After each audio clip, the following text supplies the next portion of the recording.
Hello students, welcome to Wintop classes. और आज की क्लास में हम स्टार्ट करने वाले वितरण के मानचित्र। ये दूसरा वीडियो है। इसके पहले भी मैंने एक वीडियो बनाया हुआ जिसके अंदर मैंने मानचित्रों का उद्देश्य कि मानचित्र हम लोग क्यों बनाते हैं, क्या उद्देश्य होता है, उद्देश्यात्मक मानचित्र हम लोग किस उद्देश्य से मानचित्र बनाते हैं, फिर वितरण के मानचित्र अलग अलग प्रकार बताए वितरण के मानचित्र में, जिसके अंदर मैंने पहला मानचित्र का प्रकार बताया था बिंदु पद्धति, उसके बाद क्षेत्रगण पद्धति। इन दोनों पद्धतियों को मैंने पिछले वाली वीडियो में बता चुका है। तो अगर आप लोग ने उस वीडियो को नहीं देखा है तो उन वीडियो को आप लोग को इस वीडियो के डिस्क्रिप्शन में लिंक मिल जाएगी, या तो आप प्लेलिस्ट में भूगोल नाम का प्लेलिस्ट है उसके अंदर जाके वीडियोस को देख सकते हो। तो आज का टॉपिक हमारा है समगन पद्धति, और समगन पद्धति से संबंधित जितने भी मानचित्र रहेंगे उन मानचित्रों को हम लोग इस वीडियो में हल करेंगे। ठीक है, तो चलिए वीडियो को शुरू कर देते हैं। तो स्टूडेंट, समगन पद्धति पिछली कक्षा में हमने समुच्चय रेखा, हमने पिछली कक्षा मतलब 7वीं 8वीं में समुच्चय रेखा समदाब रेखाओं के मानचित्र देखे हुए हैं। ठीक है ना, समुच्चय रेखा क्या होती है, समदाब रेखा क्या होती है, ये पिछली कक्षा में आप लोगों ने देखा हुआ है। इन मानचित्रों का सममूल्य रेखाओं के साथ पर मानचित्र वितरण दर्शाए गए थे। सममूल्य रेखाओं के आधार पर मानचित्र वितरण दर्शाए गए। सममूल्य रेखाएं मतलब स्टूडेंट्स क्या होता है, ऐसी रेखाएं जिनका मान क्या होता है, समान होता है। ऐसी रेखाएं जिनका मान क्या होता है, समान होता है। जब किसी घटक का वितरण बार बार होता है, मतलब जब कोई वितरण बार बार होता है, जैसे बरसात हो गया, तापमान हो गया, ठीक है ना, और हम लोग क्या बोलते हैं ऊंचाई हो गया, ये कुछ ऐसे घटक है जो क्या होते हैं, बार बार होते हैं। तापमान जो होता है वह बार बार बदली होता है, कभी कम होता है कभी ज़्यादा होता है, ये बार बार घटनाएं होती है। वर्षा होती है, कभी कम होती है कभी ज़्यादा होती है, लेकिन बार बार घटनाएं चलती रहती है। जब किसी घटक का वितरण बार बार होता है तब उसे दर्शाने के लिए समगन पद्धति का इस्तेमाल करते हैं। मतलब जब कोई वितरण बार बार होता है, जैसे ऊंचाई हो गई, कभी ऊंचाई कम हो रही, कभी ऊंचाई बढ़ रही, कभी वर्षा ज़्यादा हो रही, कभी जो घटनाएं बार बार होती है स्टूडेंट्स, उनको दर्शाने के लिए हम लोग वितरण के मानचित्र का उपयोग में समगन पद्धति का इस्तेमाल करते हैं। जैसे एग्जाम्पल में याद रखना, ऊंचाई, तापमान और वर्षा। ठीक है स्टूडेंट्स, तो चलिए अब आगे बढ़ते हैं। पढ़ने से पहले हम लोग ये जो समगन के मानचित्र का अध्ययन करना है, इसके लिए यहाँ पर एक मानचित्र दिया हुआ है। इस मानचित्र के बारे में पहले हम लोग समझ लेते हैं। यहाँ पर ये जो रेखाएं दिख रही है स्टूडेंट, इसको कहा जाता है सममूल्य रेखाएं। क्या कहते हैं यहाँ पर, सममूल्य रेखाएं कहते हैं। ठीक है, ये सममूल्य रेखाएं क्या करती है, वितरण को अलग अलग घटकों में बांटती है। यदि ये सममूल्य रेखाएं एक दूसरे के जितना करीब रहेंगी, मतलब वहाँ पर मान क्या है, ज़्यादा है, और ये सममूल्य रेखाएं अगर एक दूसरे दूर है, वहाँ पर जो परिवर्तन हो क्या हो रहा है, बहुत धीमी गति से हो रहा है। अगर एक दूसरे बहुत करीब है, मतलब यहाँ पर जो परिवर्तन हो रहा है बहुत फास्ट हो रहा है, बहुत तेजी से हो रहा है। और अगर सममूल्य रेखाएं एक दूसरे के दूर है तो यहाँ पर जो परिवर्तन है वो बहुत धीमी गति से हो रहा है। समझ में आ रहा है। और सममूल्य रेखाएं दर्शाने के लिए हमारे पास उसका अधिकतम और न्यूनतम मूल्यों को ध्यान में रखकर उसका वर्गीकरण किया जाता है। जैसे हम लोग बता दिए 10 से 20, ये 10 से 20 क्या है, वर्गांतर बना लिया मैंने। 10 क्या हो गया बच्चों, ये न्यूनतम मूल्य हो गया, 20 क्या हो गया, अधिकतम मूल्य हो गया। तो जब भी हम लोग ये सममूल्य रेखाएं बनाते हैं तो हम लोग को अधिकतम और न्यूनतम मूल्य को ध्यान में रखते हुए वह सममूल्य रेखाएं बनाई जाती है। समझ में आ रहा है कि स्टूडेंट्स, यहाँ तक समझा है क्या। चलो अब यहाँ पर देख लो, यहाँ पर डार्क कलर है, यहाँ पर फीका है। तो इसमें जितना कलर जितना डार्क रहेगा, जितना गाढ़ा रहेगा, मतलब वहाँ पर मान कितना रहेगा, उतना ही ज़्यादा रहेगा। और जितना फीका होते जाएगा उतना मान क्या हो जाएगा, कम होते जाएगा। तो ये जानकारी किसके बारे में बताई गई है, ये जानकारी बताई गई है वर्षा के बारे में। कहाँ की वर्षा के बारे में बात हो रही है, ये अमरावती जिला है। ये कौन सा जिला है स्टूडेंट्स, ये अमरावती जिला। इसके पहले वाली वीडियो में मैंने बताया हुआ, देखो यहाँ पर अमरावती जिला। औसत वार्षिक वर्षा, एक साल में कितनी वर्षा होती है यहाँ पर। तो अलग अलग कलर के हिसाब से हम लोग बता सकते हैं कि कौन से इलाके में बरसात ज़्यादा होती है, कौन से इलाके में कम होती है। जैसे अगर मैं बात करूँ, यदि आप लोगों को स्टूडेंट्स दिशा नहीं समझ में आती है तो समझ लीजिए ये आपका तीर है, तो इस तरह वाला इलाका क्या होता है, पूर्व होता है। यहाँ का इलाका क्या होता है, पूर्व होता है। यहाँ का इलाका क्या होता है, उत्तर होता है। और नीचे क्या होता है, दक्षिण होता है। यहाँ पर क्या होता है स्टूडेंट, पश्चिम होता है। तो आप लोग समझ में आ गया। तो अगर हम लोग यहाँ पर देखें, यहाँ पर रंग कैसा गाढ़ा है, मतलब ये कौन सी उत्तर की दिशा है, मतलब उत्तर में, मतलब अमरावती जिले में उत्तर दिशा में क्या होती है, वर्षा ज़्यादा होती है। लेकिन अगर हम लोग दक्षिण में आएंगे, मतलब नीचे की तरफ आएंगे, तो यहाँ पर वर्षा क्या हो रही है, कम हो रही है। ठीक है ना, इस तरह से हम लोग बता सकते हैं। अगर किसी ने पूछा कि भाई यहाँ पर वर्षा अधिकतम कितनी है, तो आप बता सकते हो कि यहाँ पर अधिकतम वर्षा कितनी है, 1300 है। कितना है, 1300 मिमी है। और न्यूनतम वर्षा कितनी है, 800 और 700। 800 और 700 बोल सकते हो, ये न्यूनतम वर्षा है, मिमी में नापी जाती है वर्षा। ठीक है ना। तो अगर आपको ये मानचित्र समझ में आ गया है तो अभी हम लोग आगे बढ़ते हैं।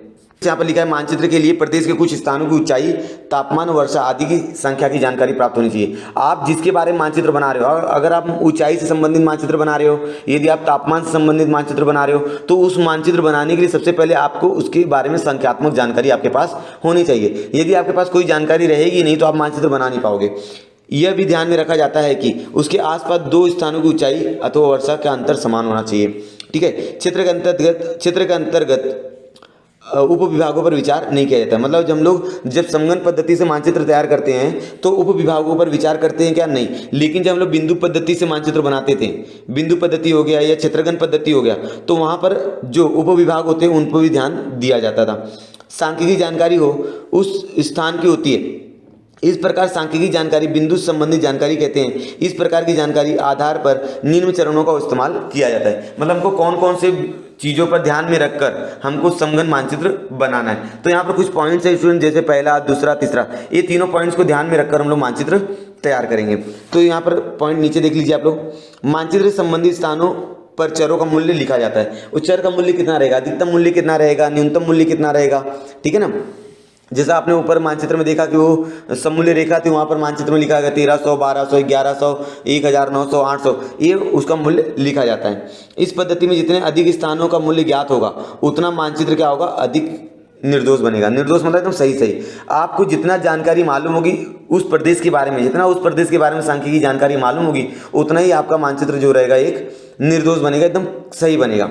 समगन मानचित्र तैयार करते समय निम्न घटकों का अधिकतम और न्यूनतम मूल्य ध्यान में रखते हुए वर्गांतर निश्चित कर दीजिए।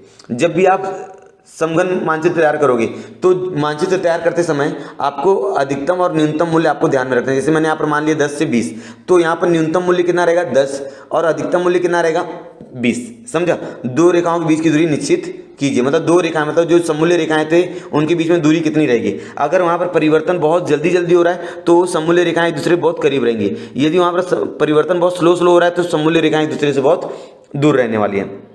समझ में आ गया क्या?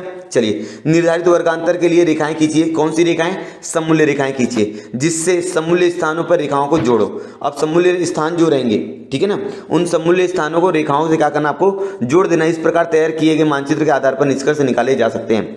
सममूल्य रेखाएं पास पास हों तो घटकों का परिवर्तन अधिक। अगर वो सममूल्य रेखाएं बहुत पास पास हैं तो जो परिवर्तन है वो बहुत जल्दी हो रहा है, बहुत अधिक हो रहा है। लेकिन अगर सममूल्य रेखाएं बहुत दूर है तो परिवर्तन जो हो रहा है वो बहुत स्लो हो रहा है। समझ में आ रहा है स्टूडेंट्स?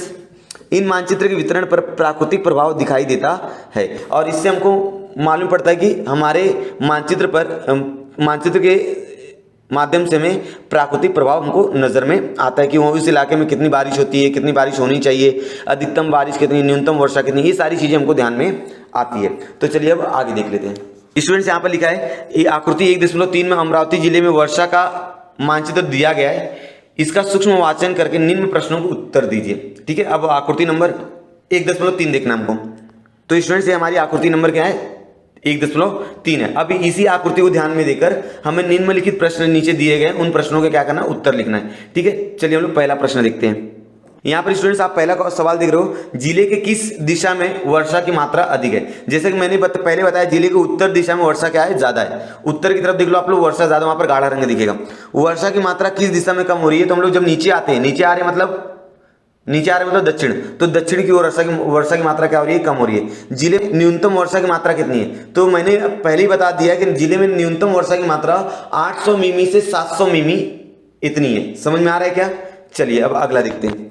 स्टूडेंट्स आकृति 1.4 1.5 मानचित्र का अध्ययन करके उत्तर लिखिए। मतलब 1.4 और 1.5 दो मानचित्र दिए गए, इन दोनों मानचित्र का अध्ययन करके हमको क्या करना, उत्तर लिखना है। ठीक है ना।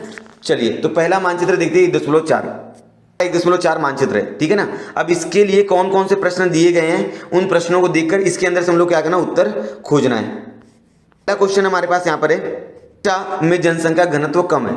मतलब कौन सी दिशा है जहां पर जनसंख्या बहुत कम है। तो चलिए मानचित्र को देख लेते हैं। तो अगर स्टूडेंट्स आप लोग देखो कि जनसंख्या घनत्व सबसे कम, तो साहूवाड़ी दिख रहा है, गगन बावड़ा दिख रहा है, राधानगरी दिख रहा है, और ये तो मतलब ये इलाका जो है ये उत्तर की तरफ है, उत्तर और पूर्व। तो मतलब उत्तर और पूर्व की तरफ जो जनसंख्या घनत्व बहुत कम है। समझा पहला आंसर। चलिए दूसरा क्वेश्चन देख लेते हैं। 200 से कम जनसंख्या घनत्व तहसील कौन से, मतलब जिनका घनत्व 200 से कम है वे कौन कौन से तहसील हैं, उनको देखना है। 200 के लिए देख लो आप लोग किस तरह का डायग्राम देखना है, डॉट डॉट है तो मतलब चंडगढ़, आजरा और गगन बावड़ा और साहू बावड़ी। ठीक है ना। ये जो इलाके हैं यहाँ पर जनसंख्या घनत्व 200 से क्या है, कम है। ये जो चार इलाके मैंने बोला, आजारा, चंडगढ़, गगन बावड़ा और साहू बाड़ी। सही है। चलिए अगला क्वेश्चन देखते हैं। स्टूडेंट्स 201 से 400 जनसंख्या घनत्व की तहसीलों के नाम बताइए। मतलब ऐसी जनसंख्या वाला स्थान बताना है जहां पर घनत्व कितना है, 201 से लेकर 400 है। 201 से लेकर 400 के लिए किस तरह की आकृति देखनी है आपको, देख लो यहाँ पर। तो आपको इस तरह की आकृति आपको मिलेगी, राधानगरी और गारमोटी, बस राधानगरी और गारमोटी, ये जो इलाके हैं यहाँ पर जनसंख्या घनत्व 200 से लेकर 400 प्रति वर्ग किलोमीटर है। समझ में आ रहा है, मतलब एक वर्ग किलोमीटर में 200 से लेकर 400 लोग रहते हैं। चलिए अब अगला क्वेश्चन देखते हैं। अगला क्वेश्चन स्टूडेंट, 400 से अधिक जनसंख्या घनत्व की तहसीलें कौन कौन सी, मतलब ऐसी तहसील के नाम बताना है जिसका जनसंख्या 400 से ज्यादा है। ज्यादा के लिए स्टूडेंट्स आप लोग देख सकते हो किस तरह का बॉक्स देखना आपको। तो इसके अंदर आ जाएगा गढ़ हिंगनज और एक कागल, सिरोल, हाथनगढ़, पन्हाड़ा और कोल्हापुर, ये जो इलाका है यहाँ पर जनसंख्या 400 से ज्यादा है स्टूडेंट्स। ठीक है, तो चलिए अब अगला क्वेश्चन देखते हैं। क्वेश्चन है, सामान्यतः जिले के किस दिशा में अधिक जनसंख्या की तहसील है। मतलब आपको पूरा जिला देखना और आपको बताना है कौन से जनसंख्या ज्यादा है। ठीक है, देख रहे होगे तो ये जो इलाका है जिले का, ठीक है ना, ये जो इलाका जिले का है वहां पर जनसंख्या बहुत ज्यादा दिख रही है। ठीक है ना, समझ में आ रहा है आप लोगों को। ये कोल्हापुर है ना, ये क्या है, कोल्हापुर है। तो कोल्हापुर के ये वाला इलाके में जनसंख्या बहुत ज्यादा है। अब ये जनसंख्या हम लोग क्या बोलेंगे, उत्तर पूर्व। उत्तर में देखना और इस तरफ देख रहे हो ना आप, तो उत्तर पूर्व। समझ में आ रहा है स्टूडेंट्स, तो उत्तर पूर्व इलाके में जनसंख्या घनत्व तो बहुत ज्यादा है। क्वेश्चन, कौन सी पद्धति का उपयोग करके मानचित्र बनाया गया है। चूंकि स्टूडेंट वहां पर ब्लैक एंड व्हाइट था, तो ब्लैक एंड व्हाइट जो होता है वह चित्रगण पद्धति में कृष्ण धवल में आता है। तो इसका आंसर क्या रहेगा, चित्रगण पद्धति कृष्ण धवल। ठीक है, चलिए अब अगला वाला मानचित्र देखते हैं। 1.5 वाला आकृति है। यहाँ पर आप लोग देख रहे होंगे ये समगन पद्धति से दर्शाया गया मानचित्र है। कौन से जिले का है, कोल्हापुर का है। ठीक है, और क्या दर्शा रहा है, वर्षा की मात्रा दर्शा रहा है। तो इस मानचित्र को ध्यान में रखते हुए नीचे कुछ प्रश्न दिए जाएंगे, उन प्रश्नों के हमको उत्तर लिखने हैं। चलिए हम लोग पहला प्रश्न देखते हैं। पहला क्वेश्चन स्टूडेंट्स, जिले के किस भाग में वर्षा का प्रमाण अधिक है। तो स्टूडेंट्स यहाँ पर डार्क कलर कहाँ दिख रहा है, यहाँ पर गाढ़ा कलर दिख रहा है। तो ये जो इलाका है यहाँ पर वर्षा ज्यादा होती है। मतलब ये इलाका कौन सा स्टूडेंट, पश्चिम है। कौन सा इलाका है, पश्चिम। बोला ना मैं, यहाँ पर पूर्व होता है, यहाँ पर पश्चिम होता है, यहाँ पर उत्तर होता है, यहाँ पर नीचे दक्षिण होता है। तो ये पश्चिमी इलाका है जहां पर वर्षा की मात्रा ज्यादा है। ठीक है, अगला क्वेश्चन देखते हैं। वर्षा का प्रमाण किस दिशा में कम होता जाता है, मतलब वर्षा कौन सी दिशा में कम हो रही है। चलिए देखते हैं मानचित्र में। स्टूडेंट्स अगर ये वाला इलाका आप देखोगे तो यहाँ पर वर्षा बहुत कम हो रही है। देख लो आप लोग, कलर के हिसाब से आप बता सकते हो। तो ये इलाका क्या होता है, पूर्वी इलाका। कौन सा इलाका, पूर्वी इलाका। यहाँ पर जनसंख्या मतलब यहाँ पर जो वर्षा की मात्रा वो क्या हो रही है, कम हो रही है। ठीक है, समझा। तो अगला क्वेश्चन, जिले में कम वर्षा का क्षेत्र कौन सा है। कौन सा क्षेत्र है जहां पर वर्षा क्या है, बहुत कम है। तो यहीं पर देख लीजिए आप लोग, ये जो 600 है, ये जो इलाका है 0 से लेकर 600, 0 से लेकर 600 मिमी, ये जो इलाका है, ये जो इलाके आएंगे वहां पर जनसंख्या क्या है, बहुत कम है। जिले में अधिक वर्षा वाला क्षेत्र कौन सा है। तो स्टूडेंट्स यहाँ पर अगर आप लोग देख रहे हो 600 बढ़ रहा है। पहले 600 है, फिर 1200 है, फिर 1800, फिर 2400 है, फिर कितना आएगा, 3000 आएगा। ठीक है, तो अधिक वर्षा वाला इलाका बोल रहा है, तो 2400 से 3000 कितना आएगा, 2400 से 3000 आएगा। कौन सी पद्धति का उपयोग किया गया है, तो इसके अंदर किया गया समगन पद्धति का इस्तेमाल करके मानचित्र तैयार किया गया। ठीक है स्टूडेंट्स, समझ में आ रहा है। तो चलिए अब आगे देखते हैं। अगला टॉपिक हमारा भौगोलिक क्षेत्र भेद। ठीक है, क्षेत्र अध्ययन। इसके लिए ऑलरेडी स्टूडेंट्स मैंने वीडियो बना के रखा हुआ, आप प्लेलिस्ट में जाके क्षेत्र अध्ययन नाम का एक पार्ट है, उस पार्ट के 2 वीडियोस मैंने बनाए हुए, उन दोनों वीडियोस को देख लीजिएगा। आप लोगों को भौगोलिक क्षेत्र भेद की जानकारी आपको पूरी तरह से मिल जाएगी। आपको प्लेलिस्ट में जाना है, भूगोल नाम की प्लेलिस्ट है, आपके चैनल पे जाओगे आप लोग, ठीक है, उसमें भूगोल नाम की प्लेलिस्ट है, उसके अंदर आपको क्षेत्र अध्ययन फील्ड विजिट नाम का पार्ट है, उसके अंदर आपको इसके रिलेटेड सारी जानकारियां मिल जाएंगी। 2 वीडियो मैंने बनाया करके हैं, दोनों वीडियो आप लोग एकदम अच्छे से देखिएगा, आपको पूरा चीज जानकारी समझ में आ जाएगा।